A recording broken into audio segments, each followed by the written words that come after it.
Hey guys, OGalbina here, and today I'm bringing you guys another tier list video. Today, we're going to be talking about Dragon-type Pokemon in the Draft League format. If you guys are excited for another tier list video, be sure to drop a like on the video, as well as subscribe to the channel. We're on our way to 1,000. We're actually really close to 900 at the time of recording this, and this should be going up the same day as I record it. So, I believe we're at like 890. So if you can help me out on getting to that goal and reaching there, I would really appreciate it a ton.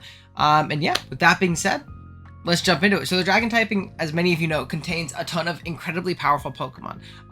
And because of that, I feel like a lot of the time people think that you're required to get a dragon for that kind of that fantasy core, that Dragon Fairy Steel core, whereas it's not really, at this point in the draft format, for those of you who play a lot and kind of understand the format, it's not a required thing.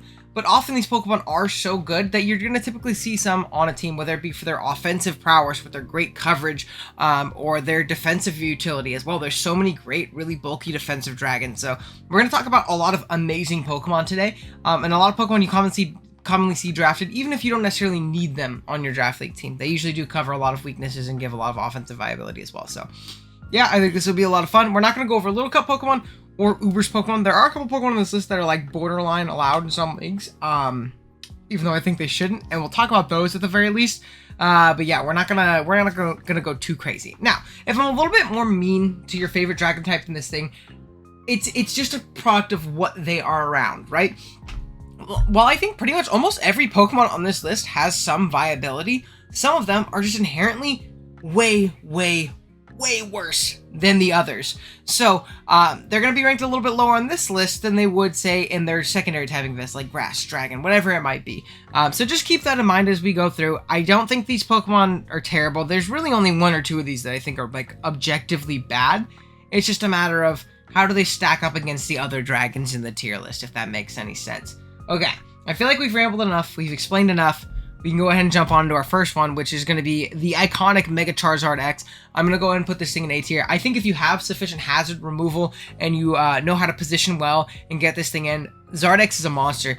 With DD plus Tough Claws, with Fire plus Dragon Stab, it's almost impossible to deal with this thing and beat this thing. It also has great coverage in like Thunder Punch and Earthquake and things like that for potential pivots. And I think something that's really slept on when you think of Zard X is the crazy bulk that this thing offers. It's very hard for a lot of Pokemon to either OHKO this thing, or even just 2-hit KO and stop it from DD Roost, or even just like the Swords Dance variants, which we'll talk about too. But I think the defensive utility of this thing is amazing. There's a lot of water types that just like raw won't beat this Pokemon, in the sense that if you're not carrying a Toxic, you're just going to get set up on over and over again. Then you're going to get +2 Dragon Claw or Thunder Punched and get nuked. So it's really tough to deal with this Pokemon. I think you have to be a very solid builder. The amount of times I've seen this thing set up all over like Rotom Washes that thought they didn't need Toxic or Foul Play, is really funny. And typically that's usually in like lower skill leagues and things like that. But regardless, it's an amazing Pokemon. It's a really cool Pokemon too. It looks great. And DD's obviously a great sweeping set, but I think Swords Dance is a really cool option on it as well to really just demolish any type of fat or balance. There's nothing that takes 2+2 Zard hits. It just doesn't exist.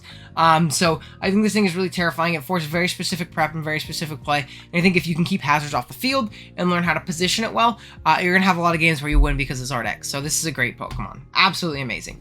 We go from a great Pokemon, unfortunately, to a pretty terrible one in Alolan Exeggutor. As cool as he is, and again, I don't think he's terrible. So this is going to be the first Pokemon, like, I don't think Alolan Exeggutor is good, but it's not good, but it's not like the worst Pokemon in the world, you know what I mean? It's bulky enough. It can be really scary under Trick Room. It has great coverage with like Fire and Ground plus Grass Dragon Stab. It's really not the worst thing in the world, and I've seen matchups where Alolan Exeggutor has gone crazy, but when we compare it to everything else on this list, there's typically not a big reason to draft it unless you really like it. And I know like Jorge loves his Pokemon. His favorite Pokemon, so he drafts it a bunch, and that's completely fair. But I think like from an objective standpoint, this Pokemon is not very good, especially when you consider ranking it against all of the other Pokemon on this list. So I'm going to put it in D tier, unfortunately. Now, we do have a really cool Pokemon up next in Dragonite. Dragonite's going to be high A tier for me. Almost borderline S. We might end up moving it up. But regardless, Dragonite is incredibly versatile. I think gaining heavy duty boots this generation like skyrocketed this thing's defensive viability. Now, it was already solid defensively before, but I think in conjunction with boots, whether it be your setup variant and you get guaranteed setup pretty much because of your multi-skill ability, or whether it be you're a fat toxic heal bell ice beam bulky set, or like Thunder Wave or something like that, or even Defog D-Knight or something like that, it gives it incredible defensive viability that a lot of Pokemon can't really stack up to, and I think that's a really cool option. This thing is also ridiculously strong with great Gen 1 coverage. Like, Choice Band D-Knight is super slept on, and getting reliable Flying Stab and Dual Wing Beat this gen, mwah, amazing. It can be great special. I think D-Knight under Rain is actually really scary between like Hurricane and Thunder and Ice Beam, and it even has like coverage like Fire Blast and drop a big Draco on something. So it's a very solid mix. I really like the defensive utility that D-Knight offers though. I think a lot of people think of it as like DD Sweeper, Choice Band Breaker, but like defensive D-Knight is the biggest nuisance in the world, especially in conjunction with like Toxic, T-Wave. It can heal bell for your team, like all that stuff. It's an absolute nuisance, and I cannot stand it. So I think it's a pretty solid Pokemon though. It's for sure pretty okay. Excuse me. We're already on to Gen 2. As you can see, this list is going to be a little bit faster and a little bit quicker than our other lists because of the fact that there's just not a lot of Dragon types. They're very few and far in between, and we have Mega Ampharos next, and I might end up moving this down to D tier. And honestly, no, because I think there's some pretty bad dragons that'll kind of occupy D tier. This might be the worst C tier Pokemon though. Regardless, I think I talked about in the electric type tier list that I think was our last tier list video. This Pokemon's really not that bad. It is incredibly physically bulky. Like really bulky on the Fizdef side. I'm sure you guys all know, those of you who've been around the Pokemon community for a while, Fabio, Big Rest Talk, Volt Switch, Dragon Pulse. I just typed in Fabio into the team builder right here. So like big Rest Talk variants are really annoying to deal with. It has 90, 105, 110 bulk. So great Spadef too. Electric Dragon is a phenomenal defensive typing as well. And 165 as special attack is really hard to switch into. Now it's an electric type that can't really hit grounds with like coverage per se, but Dragon Pulse and Focus Blast and things like that are still going to hit most of them hard, to be completely honest. I've even seen like Cotton Guard sets do well. I've seen agility sets sweep through teams. It's another heal Belvon, which is something it doesn't usually run, but it can. It's not going to be a great dual screen in the sense that it can't hold Light Clay, but it gets an option for a weird screen if you want. It can T-Wave, it can Toxic, it can just be an overall general nuisance, and this Pokemon is just very solid overall. The only issue with it is that it's taking up your Mega slot, and would you rather have a Mega Ampharos or something like a Mega Zard, or a, what's another Mega Dragon? Mega Chomp is amazing this gen. Things like that. So, I'm not huge on Mega Ampharos in the sense that it just takes up an important team slot, and something else could be using in that instance, if that makes any sense. So, it's going to stay in C tier, but that, again, does not mean it's a bad Pokemon at all. Next up, we have Kingdra, and Kingdra, under the right circumstances, feels like it's an S tier Pokemon. Obviously it isn't, and if it's on the wrong team, it's probably like a C tier or a D tier Pokemon, but on Rain, it's a demon, and because of that, we're going to put it in B tier. It is incredibly hard to switch into a Kingdra on Rain with Hydro Pump, or Surf, and Hurricane, and Draco, and Ice Beam, and all these crazy coverage moves. If you can position this thing well, it KOs what feels like the entire metagame. Even those fat Spadef walls that want to switch into it, you could throw off a big liquidation with that same base 95 attack stat. And really do a ton of damage to a lot of things. You can DD, you can be sniper focus energy sets to catch people off guard and throw off 100% accurate, 100% guaranteed crit Draco Meteors with sniper boost and just 2-hit KO everything that way. This thing is, again, an absolute nuisance and really hard for a lot of teams to deal with. If it's on the right team with Rain and you can get proper momentum into it to take advantage of your Rain turns. Now, if you don't have the right team, you're just drafting random Kingdra, you're probably doing something wrong, and it's probably at the bottom of C tier, top of D tier, because it's not that impressive outside of the Rain, in my opinion. But if you can't position in that way, I think it is very solid. So we're going to put it in B tier, and a good player can make Kingdra look like an S tier Pokemon. At least it feels that way in some matchups. At least maybe against the teams I draft. Mega Sceptile, it's going to be another Mega that we're going to put in C tier. Now, I think Sceptile offers some really cool things. It's actually a Pokemon I really want to try, and I've seen some other people have some great success with it. Base 145 speed and 145 special attack is great. Having a 145 speed mod on your team is such an inherent advantage and is so solid for so many different matchups. It's great. Grass Dragon is a really annoying typing when you count into the fact that this thing has Focus Blast and Earthquake as coverage for, Grass and Dragon resists, I suppose. I believe it even gets like a random Iron Tail to it, KO some random Spadef fairies. But even then, a lot of fairies you can push through with like just a massive Leaf Storm. It gives you an electric immunity. Not only an electric immunity that like just terrifies your opponent if they end up giving it a boost, because a +1 Leaf Storm or a +1 Dragon Pulse is going to hit things very hard. Now, unfortunately, it doesn't get Draco Meteor, which is kind of a downside. Same thing to Ampharos. It's kind of a downside to these Megas that gain the Dragon typing later. It means that they typically don't get the tutor move in the meantime, but it's a price you're, kind of willing to play when you pick up Mega Sceptile. I think that its incredible speed tier allows it to function as a great Sword Stance breaker, despite it having kind of mediocre attack stat in, base 110. If you boost that up with a Sword Stance, and then you have Scale Shot or Dragon Claw, and you have Leaf Blade, and then you have potentially, Brick Break or a Earthquake or something like that, or Iron Tail for that fairy, you're gonna break through a lot of teams and do a lot of damage. And I also think it also can obviously function as a Dragon Dance sweeper, but typically I think Sword Dance is a little bit better to get that more oomph with your Sceptile, and you're already so fast anyways, as is. And then it also can function as a great Subseed mon. I think Subseed Mega Sceptile is incredibly annoying to play around if you use it correctly.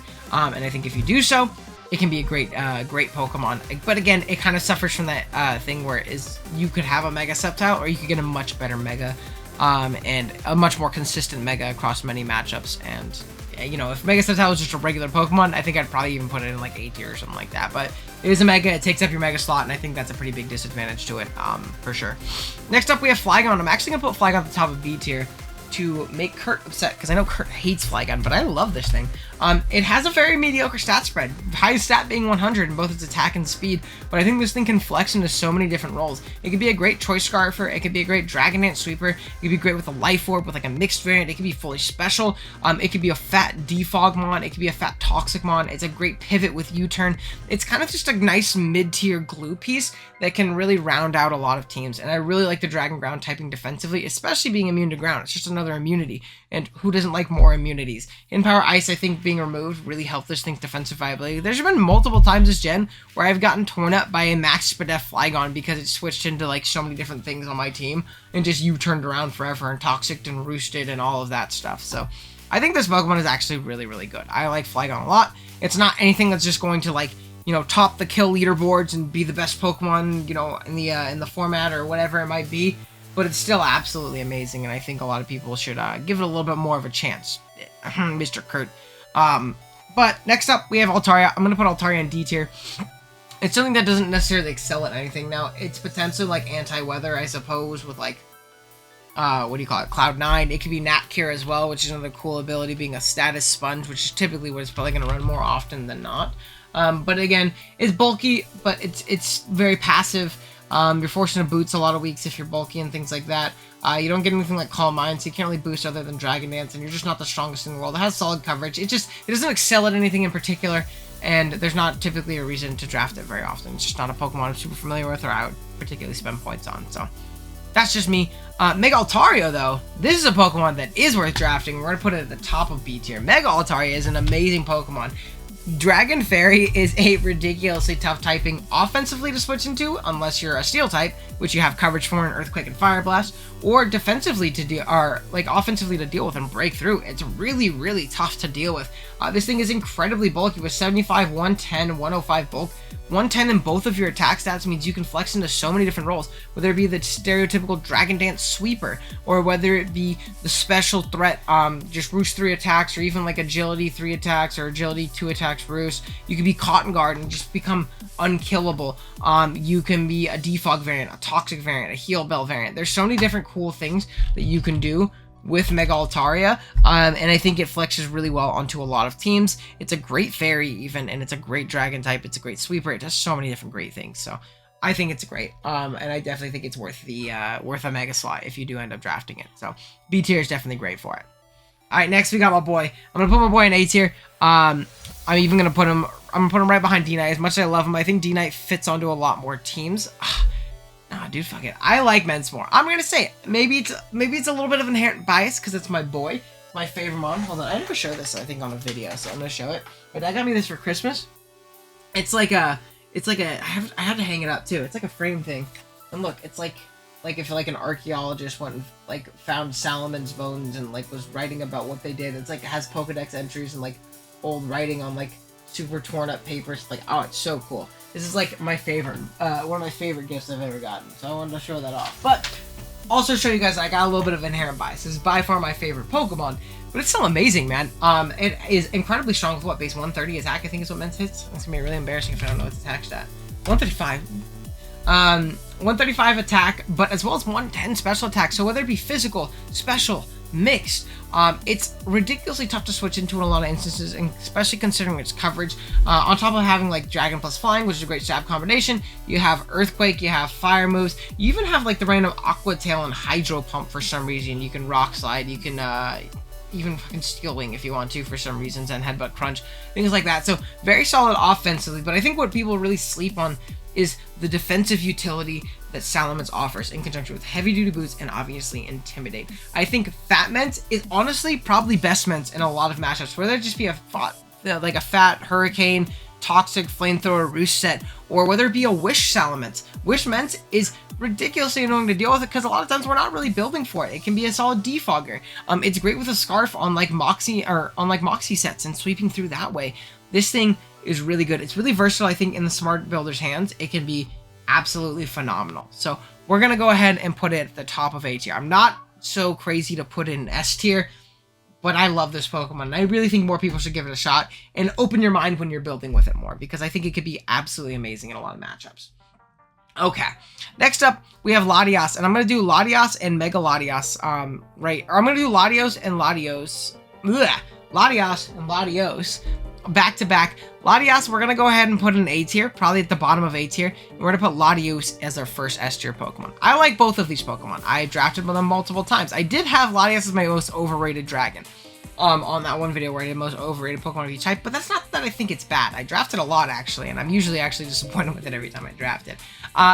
But it's very, very solid nonetheless. It's incredibly bulky. 110 is a great speed tier. It's a great Scarfer with Trick and Healing Wish and things like that, and Calm Mind and Sweep. It's got great setup potential, and you know, just straight win con potential, and it has matchups where it can be a sufficient breaker. The reason I like Latios more is because it is a breaker. It is very difficult to switch into a Latios, especially in conjunction with a Life Orb or Specs. You just drop Dracos and Psychics, and you have great coverage in Aura Sphere, Mystical Fire, and all this coverage stuff can be said about Latios too, keep in mind. But I think this thing is great as a raw breaker, and while it might not have the raw bulk that Latios has, it is not frail. I have run Spadef Mega Latios multiple times. I ran like a Spadef Mega Latios or regular Latios in Leo against Leo in playoffs this season. I won NCP, and it like raw just set up all over a Calm Mind Feeny and won the 1v1 incredibly easy. I think I timer stalled him with how bulky my Latios was. So it was incredible. It gets Baton Pass for Momentum if you really want to end up doing that. You can also Trick, but you can also even Memento and do cool things like that. You could do a ton of cool things. You could be mixed because you have a much higher attack stat. Do you have a much higher attack stat, or is it just like, it's 10 higher? It's pretty high. But yeah, overall, Latios is an amazing Pokemon. Latios is still great, but I think Latios just kind of takes the cake. Now, when it comes to the Megas, it's actually opposite. I think Mega Latias is better than Latios. Mega Latios is even stronger than regular Latios, right? It's incredibly strong. What is the special attack? The stat? 160 with 130 attack. So this thing is just pure breaker incarnate. Now, it actually is weaker than a regular Latios with a Life Orb, but obviously your regular Latios doesn't have the crazy bulk that regular Mega Latios does have. I think Mega Latias is insane because of how much bulkier it is than just like everything ever. 80 HP, 120 defense, and 150 Spadef on top of that great coverage that we said before, that Calm Mind potential. I don't know. I don't know how you beat this Pokemon other than Toxicking and hoping you can status in that way. But if your opponent has good Cleric Support, or just kills your mom that's trying to Toxic you before, it's kind of tough to beat this thing. This thing's absolutely amazing. Now, if it kept Refresh like it did in the old games, that'd be something else too. It can also pull off weird Reflect type shenanigans and things like that. Now, keep in mind, these Pokemon are typically banned in Natdex leagues, but I have seen some leagues allow them, and I wanted to touch on them because of that, at the very least. So yeah, great Pokemon, obviously. I don't think that's too much of a stretch to say. Okay, next up, we have yet another S-tier Pokemon already in regular Garchomp. I love regular Chomp, which is weird because I actually don't perform very well with Chomp like KD wise. I don't get a lot of kills with Garchomp. but I still think it's an amazing, amazing Pokemon. With base, what is it, 102 or 101 speed? Garchomp. 102 speed. It's a phenomenal speed tier. Dragon Ground is obviously phenomenal offensively, especially off of base 130 attack stat. You can Swords Dance and Scale Shot through teams. You could be a great rocker. You could be a rough skin Rocky Helmet pivot. You can spread status. You can be physical. You can be mixed. You can even be special, which I've done multiple times. It's an overall amazing Pokemon. It's a great Scarfer.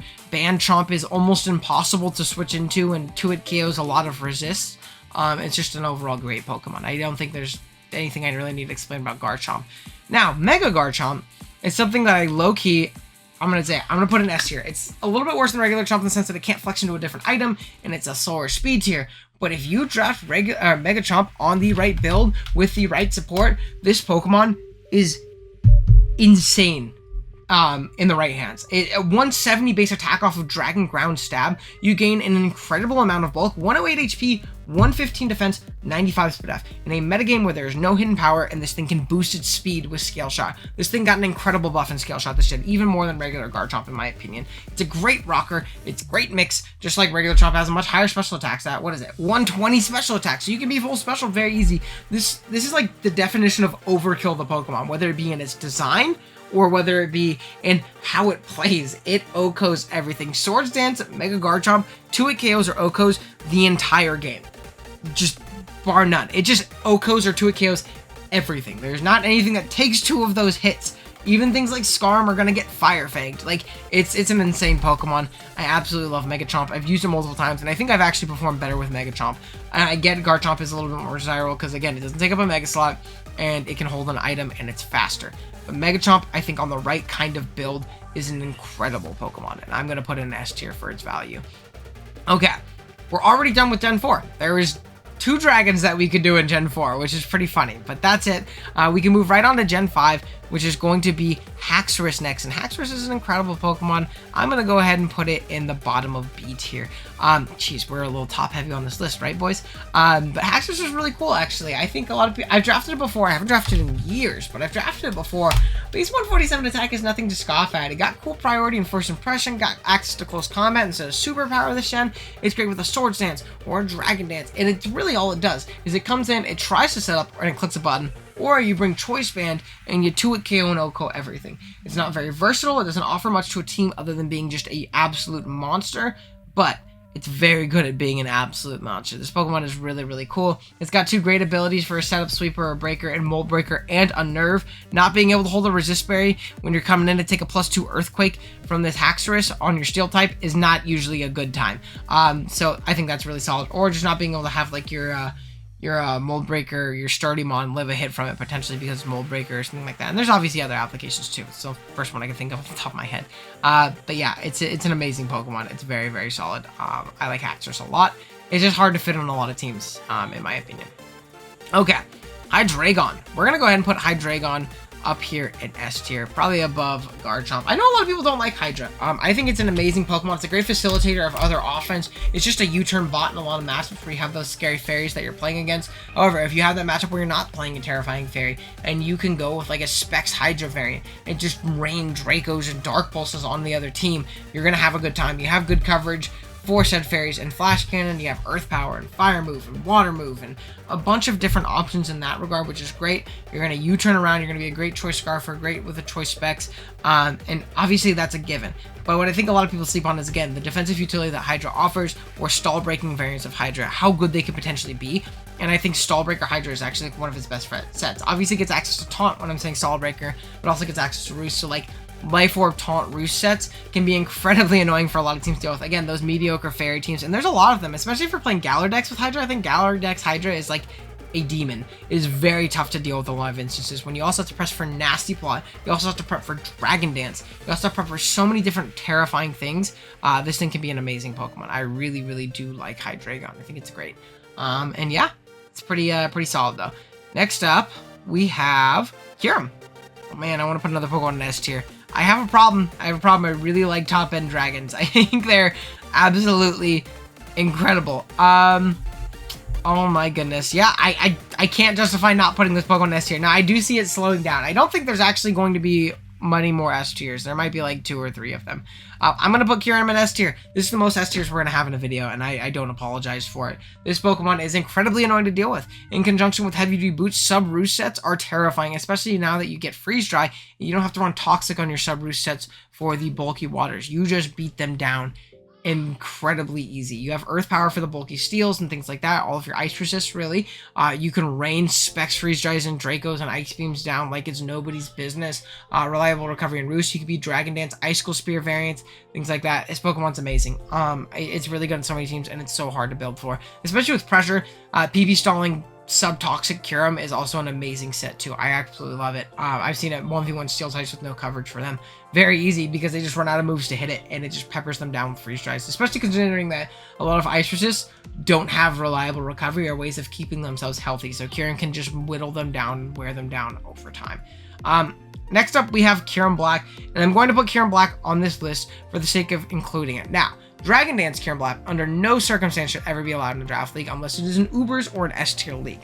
That being said, a lot of times I will see Kyurem Black allowed with no Dragon Dance, and I think that's crazy. I still think it's incredibly broken. Maybe not as broken as Mega Latias, but much more broken than anything else we allow in this format. This Pokemon is incredible in so many different instances. Not only does it not need Dragon Dance to boost up its attack because it can Hone Claws, you can Hone Claws plus Scale Shot and basically get a pseudo Dragon Dance in that, but also you have reliable Ice Stab, physical Ice Stab, and Icicle Spear now. You have great ways of breaking through teams just the same way as regular Kyurem does with physical or mixed variants. You have Fusion Bolt for bulky waters if you don't want to go freeze dry. You have heavy duty boots to up your defensive utility incredibly high. This Pokemon just was sent over the top this gen. Gen 6, they kind of shaft him a little bit. He didn't have everything cool. Gen 7, they got Z-moves, and everybody's like, oh shit, this monster's a demon.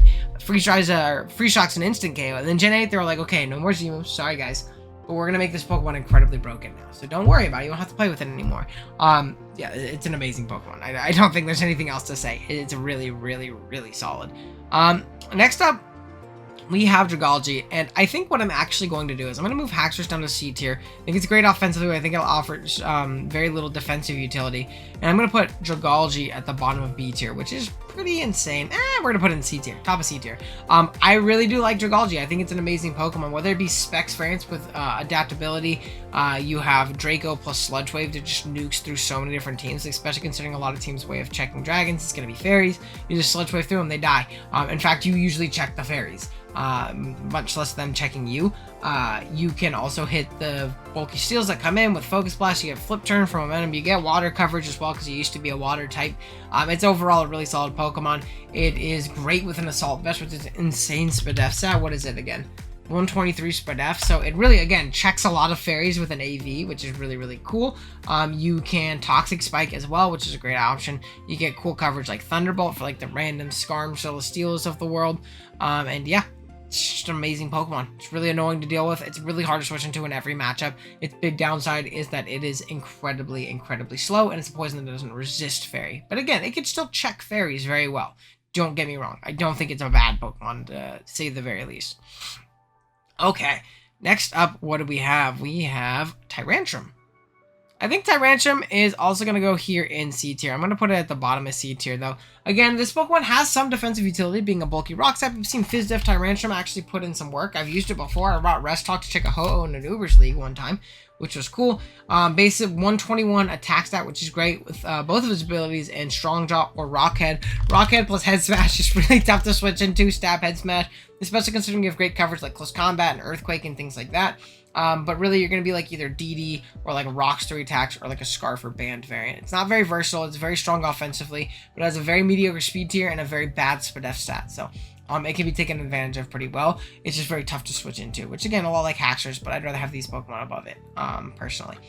Okay, we have Goodra next. Now, I'm going to put Goodra in B tier. I know a lot of people love Goodra and just swear by it. I think it's the best Pokemon in the world. I am not the biggest Goodra guy in the world, though. I won't lie. I think it's incredibly overrated, but it's not a bad Pokemon at the to say the very least. Like, it's not a terrible Pokemon at all. I think that it is a little bit more one trick with like things like AV variants is kind of what people spam. I think Specs Goodra has some promise. I think Life Orb Goodra has some promise. I think like Rest Talk variants are pretty solid. It has 3 good abilities and Sap Sipper, Hydration on rain teams, and Gooey to lower speed, which is good. And again, an incredible stat in 150. It is ridiculously hard to OHKO this thing with a special move. I don't think I've ever seen it done. It can go mix, it can go physical special. It's a solid Pokemon. I just think, like, considering this thing as a pseudo, I don't know, I've always just never been very impressed with it. It's not my favorite, I won't lie. But yeah, it's pretty okay. Next up, we have Noivern. I'm going to put Noivern in B tier. I think Noivern is an incredible Draft League Pokemon with its phenomenal speed tier in 123, having incredible abilities in Frisk and Infiltrator, both very, very solid. Most of the time, you're going to see Frisk a lot of time because being able to instantly scout and see what your opponent has as an item in a counter draft format is ridiculously valuable information. It gets great pivoting options in U-turn. It can Draco and Hurricane plus Flamethrower, which is great offensive coverage. So like Specs variants or just offensive variants are great. I've even seen Throat Spray sets work with like Boom Burst and things like that. It can defog. It can be Taunt, Super Fang, like a stall breaking variant, which is great on fast Pokemon. So I really like Noivern. I'm sure a lot of you like using it as well. It's a great, great Pokemon. Okay, next up we have Zygarde. I'm going to go ahead and put Zygarde in A tier. It's going to be at the top A. I don't think it's quite S tier this gen, unfortunately, without Z-moves, but I think it's great. And I think a lot of time when people don't like Zygarde, they think it's too weak. It doesn't set up and win the game, Herder, Dragon Dance, Sweepy Sweep. But I don't think that's what you should be using Zygarde for. I think you should be using Zygarde, again, yeah, to set up and sweep with like sub-DD coil variants, things like that, 1000 arrows. But you need to learn how to sufficiently wear down your checks first. And something that's so incredible about Zygarde, in my opinion, is the ability to do so on its own. Oftentimes, 1000 arrows, such as spammable moves, being able to hit literally everything minus a Shedinja, you don't need other coverage, ever. So having sub-toxic plus your Dragon Dance is phenomenal, or just being sub-toxic Zygarde in general. Sub-toxic Protect Arrows is such an incredibly annoying set to deal with, because while Arrows isn't doing a lot of damage, especially unboosted, that in conjunction with a Protect and Toxic Chip and things like that, it's just going to snowball, and the things that don't get hit by Toxic are hit really hard by 1000 arrows, so you don't need to Toxic those Pokemon. And then the Pokemon that do take, you know, very minimal damage from arrows, those are the ones that are toxic bait. Things like fat grasses that can't break your Zygarde sub because you EV'd well and are like max speed F Zygarde. It's an incredible Pokemon. I really like Zygarde. I love using this thing. It's one of my all-time kill leaders. I get why some people don't like it because they expect it to be a little bit more offensive, but it's an okay Pokemon. Like it's okay if you're using it that way, but I think if you're using it correctly, it's incredible. Zygarde Dog, however, I don't remember last time I saw this thing drafted. It kind of has the benefit of being really fast. 115 is a great speed tier, and like its stab combination can be really good, but it still has the same attack stat as regular Zygarde, doesn't it? 100, or is it a little bit higher? No, yeah, it's the same exact attack stat. It has a 100 attack stat instead of, yeah, but it just lost all of its bulk and gained a lot of speed, which is cool. I'm going to go ahead and put it in C tier, though. I think it has some viability. I think band variants are really good, but it's really hard to find setup opportunities with how frail it is. And it's not the strongest thing at +1, especially when you have to take a turn to set that up. Now, it can be immediately strong with a banded 1000 arrows, banded E-speeds, and banded outrages and things like that. But I think you have to kind of take up too much time to set that up. Whereas I think if you're using Zydog, you should just be like Life Orb 4 attacks, or like maybe Life Orb 3 attacks DD, but probably not clicking unless you get a crazy opportunity, or like banded variants are really, really solid in my opinion. So I'm gonna put it right there, personally. Not the biggest fan of it. Okay, now we're getting to a point where we have some D tier dragons, and I'm gonna kind of roll through them really quick because they're really not that good. Wow, there's actually a lot of bad dragons in Gen 7 and 8. Holy shit. But we're going to put Turtonator and Drampa down here. Really quick, I'll talk about what they do good. I think Turtonator is a very solid spinner. In conjunction with Boots this gen, it's very annoying from a Fizz-Def variant perspective, and it can spin very well, be very annoying, spread some status, spread some burns, maybe, things like that. But Shell Smash is terrible. Don't bring Shell Smash Turtonator ever. Drampa, very solid Ghost Resist. Has some matchups where like Specs Drampa can go crazy. Berserk is a solid ability, and Sap Sipper is a very solid ability. But I think when you take into account how slow this thing is with base 36 speed, and it's not as bulky as you really, really want it to be, it's kind of hard justifying drafting it unless you're really hurting for a low tier normal. So it's okay, but it's not the worst, not the best thing in the world. Komodo. Now we have a good dragon. We're gonna go ahead and put Komodo all the way up here in A tier, probably above Latias. I really like Komodo. I think it's incredibly versatile in the sense that it can set up a million different ways, whether it be Dragon Dance, Bulk Up, Swords Dance, Autotomize, Clangor's Soul. It could, I almost said Rock Polish, but Autotomize, oopsie. Great Pokemon though, in the sense that it can set up, it can win games, Dragon plus Fighting plus the coverage it gets, can sweep through a lot of teams, whether it be like the random Earthquake coverage or the random Iron Head or Poison Jab. It gets Psychic coverage, things like that. It gets Fire coverage. It can do a lot of really cool things in that regards, right? But it's also a great defensive Pokemon. And another setup variant it gets that I totally forgot to mention is Iron Defense. Iron Defense body percents are really, really annoying to switch into in conjunction with like Toxic. It's a great rocker. It's a great bulky pivot. It has good defensive abilities that either allowed to switch into things defensively or use them as setup fodder in Bulletproof and Soundproof. You can even go Overcoat if you're playing in a Sand or Hail matchup and you can't take the chip, or you need to switch into Breloom as your Fizz-Def Komodo or something like that. So I think this Pokemon is overall very, very solid. I really like Komodo a lot. I think in the right player's hands, it could be great. Obviously, you have to kind of get over the hurdle of fairies, but it's not the hardest thing in the world, to be completely honest. So, very solid Pokemon. Okay, next up, we have Big Guzzingtons. I'm going to go ahead and put Guzzingtons in the bottom of C tier. Now, I think Guzzlord is a phenomenal low-tier dark type to kind of patch some holes in your team. You need that dark. You can grab Guzzlord with an Assault Vest. It's very, very bulky in conjunction with what base?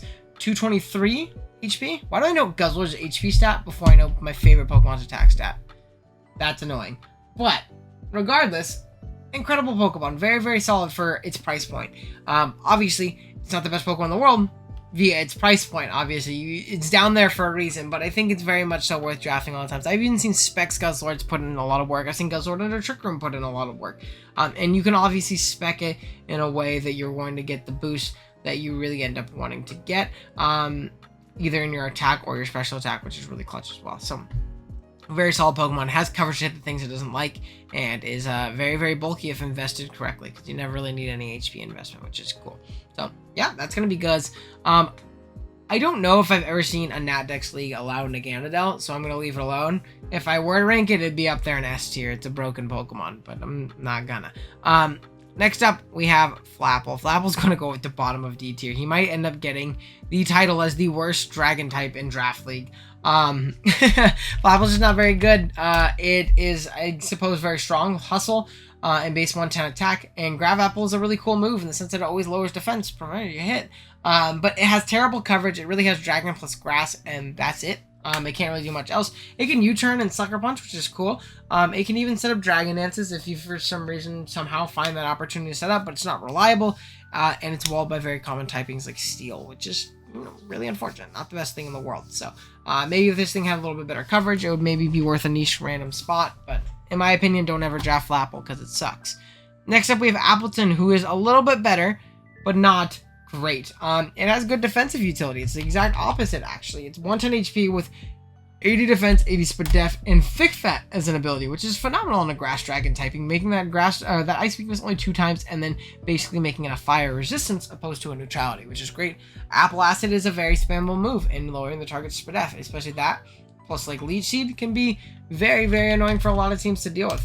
And unfortunately, it does not get Earth Power. It gets ground coverage, but it's going to be from the physical side, which, again, you can make work with base 85. You're not the strongest in the world anyways. But I think that, in conjunction with, like, Leech Seed and Recover for reliable recovery, can be very tough for a lot of teams to deal with. Just Apple Acid, Leech Seed, Dragon Pulse, Recover is where you're going to run when you bring this thing 9 out of 10 weeks.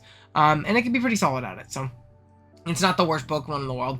It's obviously not the best Pokemon in the world either, though. So, I think D tier is about fair for it. Yeah, I think this is about fair. I'd probably draft these 2 over it, and I wouldn't draft these 3, probably ever. And yeah, next up we have Dracozolt. I'm gonna go ahead and put Dracozolt.